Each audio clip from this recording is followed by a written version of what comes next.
Les gars, il y a quelques mois, j'ai une amie qui s'est fait arnaquer.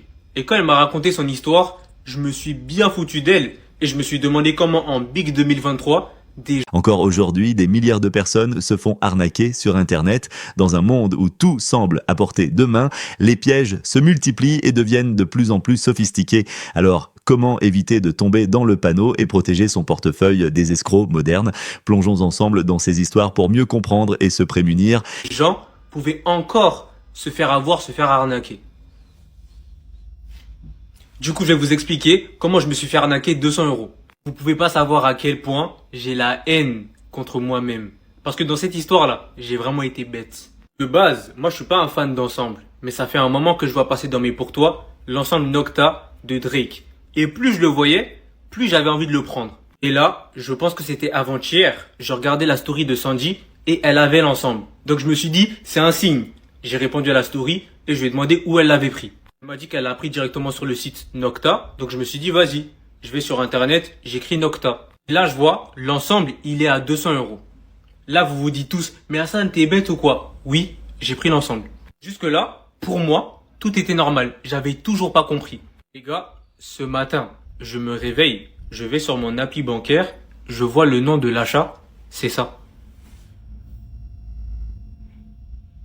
Jusque là, je suis encore dans le déni. Pour moi, tout est normal. Mais je retourne sur le site où j'ai fait mon achat pour être sûr quand même. Et là, je me rends compte que le site, il est en français. Le site de Nocta, il est en français. Et jusque là, je suis encore dans le déni. Du coup, je cherche leur mail pour être sûr. Je leur envoie un mail. Je vois le mail, il s'envoie pas. L'adresse email n'existe pas. Oh, que c'est curieux. Du coup, je suis allé sur le compte Instagram de Nocta et j'ai cliqué sur le lien dans leur bio. Et c'est là que j'ai tout compris. C'était pas le même site, hein. C'est là que ça fait tilt dans ma tête. Voilà. J'ai perdu 200 euros. J'ai mal aux fesses. Voilà le site frauduleux. Je vous le mets au cas où, on sait jamais. À l'heure où je parle, je suis endettée de plus de 12 000 euros. Bien sûr, pour une voiture que je n'ai plus. J'ai pas l'habitude de faire des prises de parole comme ça. Je suis pas du tout influenceuse, mais peut-être que vu qu'on peut pas me donner la parole, ça m'aidera et ça aidera peut-être des personnes qui sont dans mon cas et qui ont réussi à s'en sortir ou connaissent des gens dans mon cas. Pour la faire simple, moi j'ai acheté une voiture en juin. J'ai fait sous crédit étudiant, donc je le rembourse dans à peu près 1 an et demi à la fin de mes études. Moi, j'avais besoin d'une voiture et puis mon ancienne voiture ne tenait plus du tout la route. J'ai acheté une Renault Clio 5, ouais. Et en septembre, cette voiture malheureusement a brûlé.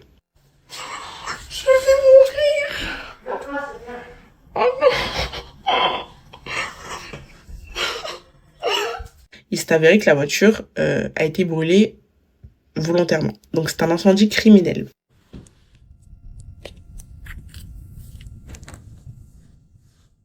Alors c'est pas elle a brûlé un peu. Voilà. Ça l'a brûlé beaucoup. Même si c'est criminel, on se dit l'assurance va la rembourser, elle est tout risque et tout ça. Voilà. Par la suite, avec l'expert, j'ai appris que ma voiture, en fait, c'était une escroquerie. Donc moi, on m'a vendu ma voiture, c'est une totale escroquerie. Et totalement vous dire qui m'a vendu la voiture. Ce monsieur s'appelle Brian. Donc voilà, il a une société qui s'appelle Candy Car. Je tairai son nom par protection pour moi-même. Mais si vous connaissez, n'hésitez pas à m'aider. Et du coup, cette personne a totalement disparu des radars, hein, bien sûr, hein, il ne donne plus signe de vie. Sur le papier, la voiture était nickel. N'importe qui aurait pu se faire arnaquer. Tout était fait, vraiment tout. Tout, on a tout demandé. J'ai allé avec mon père. Il nous a même sorti la phrase de je suis croyant, je vais pas vous vendre une voiture qui est pleine de vis ou je sais pas quoi. Bref, la voiture était nickel. Elle n'avait rien. À ce moment-là, elle avait rien du tout. Même quand on l'a roulée, tout était nickel. Sauf que maintenant, l'assurance me met en cause et veut totalement, on va dire, porter plainte contre moi pour fausse déclaration. Parce qu'ils estiment que j'aurais été en mesure de connaître tous ces vices cachés. Sauf que je ne suis pas mécanicienne. Il faut quand même le savoir, je ne suis pas mécanicienne. Je n'aurais pas pu savoir en fait que la voiture avait des soucis au niveau du moteur, que la voiture avait tous ces soucis-là. Donc maintenant, ils remettent en cause carrément que c'est peut-être moi qui a brûlé ma voiture. Donc, ils me font, on va dire, du chantage avec un papier et ils me disent que si je ne signe pas ce papier, ils ne prendront pas en compte tout ce qui est frais de gardiennage, expert, tout ça. Tous les trucs qui coûtent hyper cher et que normalement l'assurance est censée prendre en compte. Donc là, en gros, si je signe ce papier, j'accepte d'être en tort et de ne jamais me faire rembourser de 10 000 euros. À l'heure où je vous parle, je suis endettée de plus de 12 000 euros. Bien sûr, pour une voiture que je n'ai plus, que je ne roule plus. et ça cesse d'augmenter en fait. Ça ne cesse d'augmenter puisque je paye mon assurance tous les mois, même si je n'ai plus la voiture. Ils ne veulent pas m'arrêter mon assurance. En fait, vraiment, là, je fais juste cette vidéo pour prouver à quel point c'est injuste.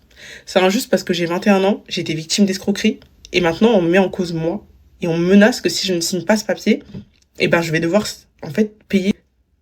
Dans la première partie, on découvre comment notre narrateur s'est fait arnaquer de 200 € en achetant un ensemble sur un faux site internet. Cette mésaventure révèle une certaine naïveté face aux dangers en ligne, même en 2023. Dans la suite, nous verrons comment une autre arnaque liée à une voiture plonge une jeune femme dans une situation encore plus complexe. Tout ce qui est en rapport avec cette voiture, alors que moi, la voiture a brûlé et je n'ai rien demandé.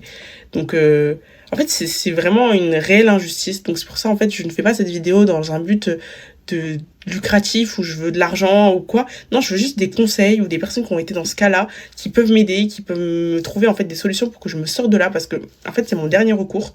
J'ai l'impression que quoi que je fasse, je m'enfonce encore plus dans un trou. J'ai l'impression que je vais être endettée à vie en fait, clairement, parce que on pourrait croire que c'est simple de mettre 10 000 € de côté et tout ça, sauf que pour une voiture que tu n'as pas, en fait, t'as pas envie de mettre l'argent de côté pour une voiture que tu n'as pas eue. Donc voilà, même si vous connaissez le vendeur en fait qui me l'a vendu, si vous avez été victime de lui ou je ne sais pas, ou comment vous avez fait pour vous en sortir.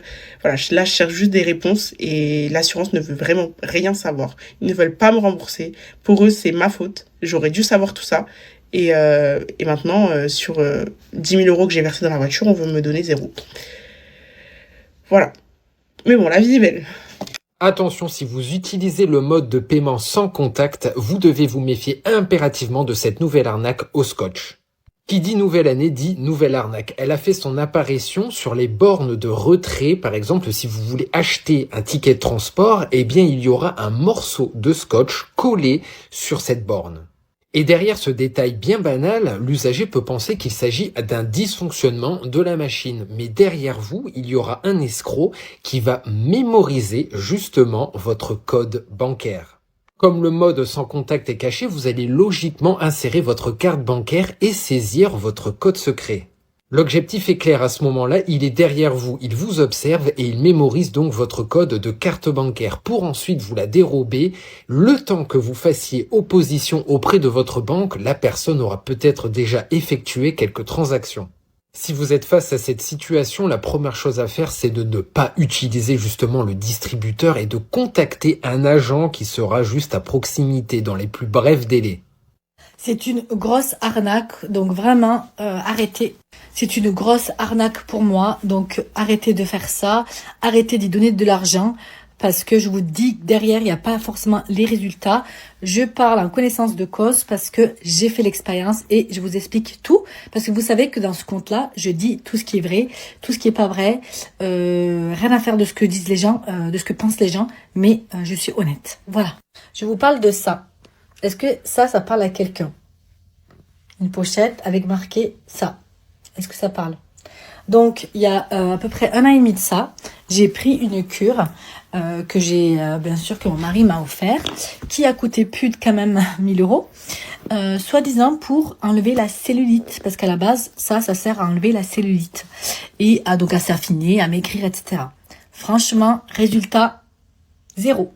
0. C'est comme si j'avais jeté l'argent à la poubelle. Donc, les gens qui s'intéressent, qui veulent faire ça, stop, je vous arrête de suite. Ne le faites pas. C'est une grosse arnaque. Ça va plus faire mal à votre porte-monnaie qu'autre chose. Moi, j'ai vécu l'expérience. Donc, c'est pour ça que je vous conseille sur ça. Ne le faites pas. Achetez un palpé roulé sur Amazon, sur un autre site, etc. Achetez un palpé roulé tout simple que vous passez tous les soirs 20 minutes. Ça suffit. Parce que là, c'est une grosse arnaque. Voilà. Donc, c'était juste pour vous parler de ça. Est-ce qu'il y en a qui ont testé ça? Est-ce qu'il y en a qui ont eu des résultats? Dites-moi-le parce que moi, 0. Allez, bonne journée mes abonnés. Ciao. Donc là, vous êtes en train de me dire qu'il y a une petite de 20 piges qui arnaque des mamans, des mecs, sans impunité, au calme. Il y a quelques jours, je suis tombée sur un live, donc c'est le live de Yacine, qui raconte son histoire. Il s'est fait arnaquer par une petite. Non.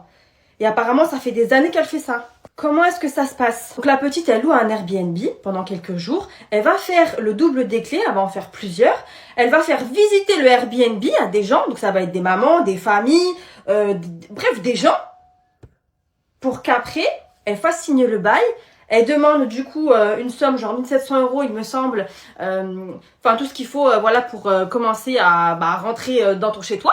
Le jour où t'es tout content et tout ça, t'as tes clés, tu rentres chez toi, le même jour, il y a d'autres gens qui viennent en pensant que c'est aussi chez eux. C'est pas une dinguerie? Je savais même pas que ça existait ce genre de choses. Et elle poste ses annonces sur Le Bon Coin. Alors on se doute bien qu'elle est pas toute seule dans le délire, hein, je pense que voilà, il y a des gens au-dessus, etc. Et que la petite, elle fait vraiment belle présentation et tout, et que en fait, sans impunité, elle va arnaquer les gens. Et elle aurait aussi usurpé l'identité d'une nana, qui a raconté son histoire aussi sur TikTok. Si vous avez été victime de ce genre de personne et que potentiellement vous vous dites que c'est peut-être elle, n'hésitez pas à aller contacter Yacine. Je mets son contact juste en bas. Force aux victimes parce que franchement, c'est chaud. Et faites attention à vous. On a exploré comment les arnaques continuent de piéger même les plus vigilants et montrent à quel point la confiance peut être facilement exploitée. Que ce soit une histoire de vêtements, de voitures ou de logements, la vigilance reste notre meilleur allié. Alors, comment pouvons-nous mieux nous protéger dans ce monde en constante évolution? Restez attentifs